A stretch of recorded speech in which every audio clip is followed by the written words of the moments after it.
Okay, மணி saving நேயர்களுக்கு வணக்கம். வணக்கம். போன வாட்டி போட்ட வீடியோவுக்கு மக்கள்கிட்ட இருந்து எங்களுக்கு நல்ல ஒரு வரவேற்பு. இந்த மாதிரி வீடியோக்களுக்கு நீங்கள் கொடுக்க வரவேற்புனால எங்களால் அடுத்தடுத்த வீடியோக்கள் வந்து இன்னும் நல்லா பெட்டராக உங்களுக்கு வந்து எந்த அளவுக்கு எங்களால் ஷேர் மார்க்கெட் பற்றி ஒரு புரிதல் கொடுக்க முடியுன்றது எங்களுக்கு தெரியுது. இதுவும் நீங்கள் கொடுக்குற சப்போர்ட் மூலமாக நாங்கள் இன்னும் எங்களால் முடிஞ்ச அளவுக்கு அதிகப்படியான உங்களுக்கு உண்டான புரிதலை நாங்கள் கொடுப்போம். தேங்க்யூ. ஸோ இந்த வீடியோவில் நம்ம அடுத்தது போகிறோம். ஸோ இன்னைக்கு பார்த்தீங்கன்னா பேசிக் ஆஃப் ஸ்டாக் மார்க்கெட் பற்றி பேச போகிறோம். ஸோ ஸ்டாக் மார்க்கெட்டுக்குள்ளே வரதுக்கு முன்னாடி என்னெல்லாம் பண்ணணும் அதுக்காக டீட்டெயிலாக இப்போ நம்ம மிஸ்டர் ஆனந்த் கிட்ட நம்ம கேட்க போகிறோம். ஸோ வாங்க வீடியோக்குள்ளே போகலாம். ஸோ ஃபஸ்ட்டு இப்போ நான் ஸ்டாக் மார்க்கெட்டுக்குள்ளே வரதுக்கு முன்னாடி நான் என்னெல்லாம் பண்ணணும்? இப்போ ஸ்டாக் மார்க்கெட் உள்ள வரதுக்கு முன்னாடினா ரெண்டு விதமாக நீங்கள் எடுத்துக்கலாம். ஒன்று வந்து பார்த்தீங்கன்னா உங்களோட ஸ்டெபிலிட்டி எப்படின்னா ஒரு உங்கள் லைஃப் உங்களுக்கு தேவையான ஒரு டேர்ம் இன்சூரன்ஸ் கண்டிப்பாக இருக்கணும். அதுக்கப்புறம் ஒரு லைஃப் இன்சூரன்ஸ் இந்த எப்படி சொல்கிறது ஹெல்த் இன்சூரன்ஸ் இந்த மாதிரி. இது போக உங்களுக்கு ஒரு மணி பேக்கப்ன்றது ஒரு அட்லீஸ்ட் ஒரு ஹியூஜ் மணி நீங்கள் வச்சுருந்தீங்கன்னா ஒரு எமர்ஜென்சி ஃபண்டுன்னு வச்சுக்கலாம் உங்களுக்கு. ஸோ அப்படி இருந்து நம்ம வந்து ஷேர் மார்க்கெட்டுக்குள்ளே வரலாம். வந்தோம் அப்படின்ற போது நம்மளோட ஃபுல் ஃபோக்கஸ் வந்து பார்த்தீங்கன்னா அந்த ஷேர் வாங்குறது அதுலேயே நம்ம வந்து ஃபுல் ஃபோக்கஸ் பண்ணிக்கலாம். ஓகே, இது வந்து நம்ம ஒரு ஸ்டெபிலிட்டி. ஓகே, ஸோ இப்போ வந்து பார்த்தீங்கன்னா இப்போ நான் மார்க்கெட்டுக்குள்ளே வரேன். ஸோ நான் எது மூலமாக ஸ்டாக்லாம் வாங்க முடியும்? அதுக்கு நீங்கள் கண்டிப்பாக வந்து உங்களுக்கு ஒரு டிமேட் அக்கௌண்ட் கண்டிப்பாக வேணும். ஓகே, ஸோ இதை நான் எங்கே போய் நான் ஓப்பன் பண்ணுறது?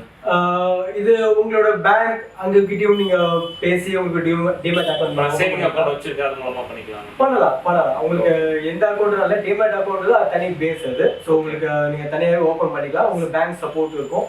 இல்லைனா சில இண்டிவிஜுவல்லாம் வச்சிருக்காங்க டிமேட் அக்கௌண்ட். ஸோ அவங்ககிட்ட பண்ணலாம். உங்களுக்கு இருக்காங்க, நிறைய பேர் இருக்காங்க, நிறைய ஒரு பிளாட்ஃபார்ம்ஸ்லாம் இருக்காங்க. ஸோ அவங்க மூலமாக உங்களுக்கு நிறைய உங்களுக்கு தெரிஞ்ச ஒரு அட்வைசர் வச்சுக்கிட்டு எந்த பிளாட்ஃபார்ம் உங்களுக்கு ரொம்ப யூஸ்ஃபுல்லாக இருக்காங்களோ இல்லை உங்களுக்கு எந்த இடத்துல கொஞ்சம் ப்ரோக்கரேஜ் கம்மியாக இருக்குது அப்படின்னு பார்த்துட்டு நீங்கள் அந்த இடத்துல டிமேட் அக்கௌண்ட் ஓப்பன் பண்ணி நீங்கள் அதில் ட்ரேட் பண்ண ஆரம்பிக்கலாம். சரி, ஓகே. ஃபர்ஸ்ட் இப்போ நம்ம டிமேட் அக்கௌண்ட் ஓப்பன் பண்ணிட்டோம். ஸோ டிமேட் அக்கௌண்ட் ஓப்பன் பண்ணதுக்கப்புறம் நான் என்ன மாதிரி ஃபர்ஸ்ட் ஃபோக்கஸ் பண்ணலாம்? மியூச்சுவல் ஃபண்ட் ஃபோக்கஸ் பண்ணலாமா, இல்லை கோல்டு யூஸ் பண்ணலாமா, இல்லை டைரக்ட் ஸ்டாக் நம்ம ஃபோக்கஸ் பண்ணலாமா?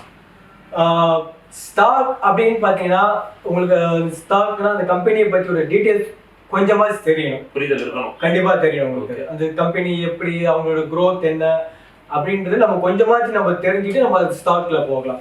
இல்லை உங்களுக்கு நீங்கள் ஒரு சேஃப்டி ஜோன்ல வரணும் அப்படின்னு நினைச்சா நீங்க மியூச்சுவல் ஃபண்ட்ஸ்ல இறங்கலாம். ஸோ மியூச்சுவல் ஃபண்ட் சொல்றீங்க. ஸோ இதுல என்ன மாதிரி கேட்டகரி ஏதாவது இருக்கா?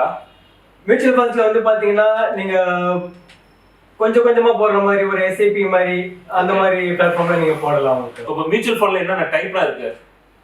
மியூச்சுவல் ஃபண்ட்ல வந்து பாத்தீங்கன்னா பேசிவ் அப்படின்னு ஒன்று இருக்கும், அப்புறம் ஆக்டிவ் ஃபண்ட் ஒன்று இருக்கும். பேசிவ்னா என்ன மாதிரி செக்டர்லாம் வருது உள்ள? பேசிவ்ல வந்து பார்த்தா உங்களுக்கு நிஃப்டி 50 அந்த மாதிரி இதில் போட்டால் உங்களுக்கு வந்து ரிஸ்க்ன்றது உங்களுக்கு வந்து ரொம்ப ரொம்ப கம்மியாக இருக்கும் உங்களுக்கு. அதெல்லாம் இப்போ இதில் ஆக்டிவ் ஃபண்ட் அப்படின்னு போனீங்கன்னா உங்களுக்கு வந்து பார்த்தா நீங்கள் போடுற ஃபண்டு இப்போ மார்க்கெட்டில் புது கம்பெனி வரும்னு வச்சிங்களா, அந்த ஃபண்டு வந்து அந்த கம்பெனிங்களுக்கு வந்து ஸ்பிளிட் ஆகி போகும் உங்களுக்கு. ஸோ அது வந்து புது கம்பெனி வர்றவங்க எப்படி பெர்ஃபார்ம் இருக்குன்னு நமக்கு தெரியாது. ஸோ ரிஸ்க் அதிகமாக இருக்கும்னு சொல்றீங்க? கண்டிப்பாக இருக்கும். ஆக்டிவ் ஃபண்ட்ன்ற போது நமக்கு ரிஸ்க் ஒரு இதாக வரும். பட் நம்ம பேசிவ் ஃபண்டில் போயிட்டு நம்ம நிஃப்டி 50ல போட்டோம் அப்படின்னா நமக்கு சில பேர் வந்து சிப் பண்ணுங்க அப்படின்னு சொல்றாங்க, மந்த் ஆன் மந்த் நீங்க சிப் பண்ணுங்கன்னு சொல்லிட்டு இருக்காங்க. ஸோ இது எந்த மாதிரி? அது எஸ்ஐபின்ற இது பார்த்தீங்கன்னா உண்மையிலே உங்களுக்கு ரொம்ப நல்ல விஷயம். பட் இதில் என்னன்னா நீங்கள் வந்து லாங் டேர்ம் கண்டிப்பாக ஃபோக்கஸ் பண்ணி ஆகணும். ரேட் ஆஃப் இன்ட்ரெஸ்ட்லாம் பார்த்தீங்கன்னா 8% இருக்கு, 10% இருக்கு, 12% இருக்கு. ஸோ அது எந்த மாதிரி கேட்டகரின்றது நீங்கள் உங்களுக்கு ஒரு அட்வைஸை வச்சு நீங்கள் அந்த எஸ்ஐபி நீங்கள் ஸ்டார்ட் பண்ணுறது நல்லது. ஏன்னா 500 ரூபாயிலிருந்து இருக்கு, 100 ரூபாயிலும் இருக்கு, 1000 ரூபாய் இருக்கு. உங்களால் எவ்வளோ எஸ்ஐபி பண்ண முடியுன்றத நீங்கள் ஒரு முடிவு பண்ணி உங்களாலே எவ்வளோ இன்வெஸ்ட் பண்ண முடியுன்றத ஒரு ஃப்ளெக்சிபிளாக ஃபிக்ஸ் பண்ணிக்கிட்டு நீங்கள் ஸ்டார்ட் பண்ணலாம். ஓகே, அடுத்தது வந்து பார்த்தீங்கன்னா பிஎஸ்சி என்எஸ்சின்னு சொல்றாங்க. ஸோ இதில் நாங்கள் எதில் பை பண்ணலாம்? பிஎஸ்சியில பை பண்ணலாமா இல்லை என்எஸ்சியில பை பண்ணலாமா? ஸோ ரெண்டு இதுவுமே பை பண்ணலாமா? இந்த மாதிரி ரெண்டுமே ஒன்று தான். ஓகே, நம்ம இந்தியன் கவர்மெண்ட்ல ஃபர்ஸ்ட் ஷேர் மார்க்கெட் ஆரம்பிக்கும் போது பிஎஸ்சியில தான் ஆரம்பிச்சாங்க. பிஎஸ்சின்றது பாம்பே ஷேர் எக்ஸ்சேஞ்ச், என்எஸ்சின்றது நம்ம நேஷனல் ஷேர் எக்ஸ்சேஞ்ச். இப்படி தான் கொண்டு வந்திருக்காங்க. இல்லைன்னா ரெண்டுக்கும் என்ன வித்தியாசம் பார்த்தா ரொம்ப இருக்காது, 0.5% இப்படி தான் இருக்கும். என்எஸ்சி பிஎஸ்சிக்கு வித்தியாசம் இதுதான். Okay okay. ஸோ இப்போ ஸ்டாக் வாங்குறோம், இல்லை நான் மியூச்சுவல் ஃபண்டில் இன்வெஸ்ட்மெண்ட் பண்ணுறேன். ஸோ எத்தனை வருஷம் நான் மினிமம் இன்வெஸ்ட்மெண்ட் பண்ணலாம்?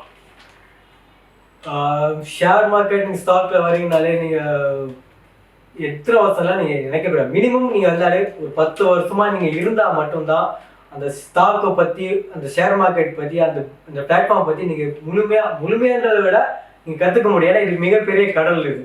இதை நம்ம இறங்க ஆரம்பிச்சோம்னா, நீந்தணும் முடிவு பண்ணிட்டோம்னா கண்டிப்பா நம்ம நீச்சல் தெரிஞ்சுக்கிட்டோம் இல்ல ஓரளவுக்கு நம்ம நீந்த தெரியுன்ற இடத்துல இருந்து ஆரம்பிச்சு நம்ம கத்துக்கிட்டே தான் போயிட்டு கத்துக்கணும். நம்ம கத்துக்கிட்டே தான் இருக்கணும்.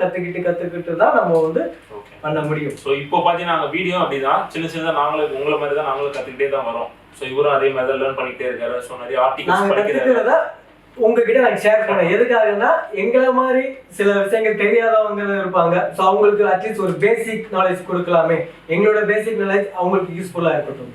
ஸோ அதாவது உங்கள் கமெண்ட்லாம் நாங்கள் நிறைய படித்தோம். ஸோ ஸ்டெப் பை ஸ்டெப்பாக நாங்கள் அடுத்த வீடியோவை நாங்கள் மேக் பண்ணுறோம். சரிங்களா? ஸோ இதோட இந்த வீடியோவை வைண்ட் அப் பண்ணிக்கிறோம். தேங்க்யூ. அதே மாதிரி எப்பவும் போல எங்களோட வீடியோவுக்கு நீங்க முழு சப்போர்ட் கொடுங்க. அடுத்தடுத்து நாங்க வீடியோ போறது உங்களோட என்கரேஜ்மெண்ட் எங்களுக்கு வந்து என்கரேஜ்மெண்ட் எங்களுக்கு வந்து அவ்வளோ சப்போர்ட்டா இருக்கும். நாங்கள் மேற்கொண்டு வீடியோ கண்டிப்பா போடுவோம். நாங்க எங்க சேனலை நீங்க கொஞ்சம் சப்ஸ்கிரைப் பண்ணுங்க, லைக் பண்ணுங்க, ஷேர் பண்ணுங்க. தேங்க்யூ. தேங்க்யூ.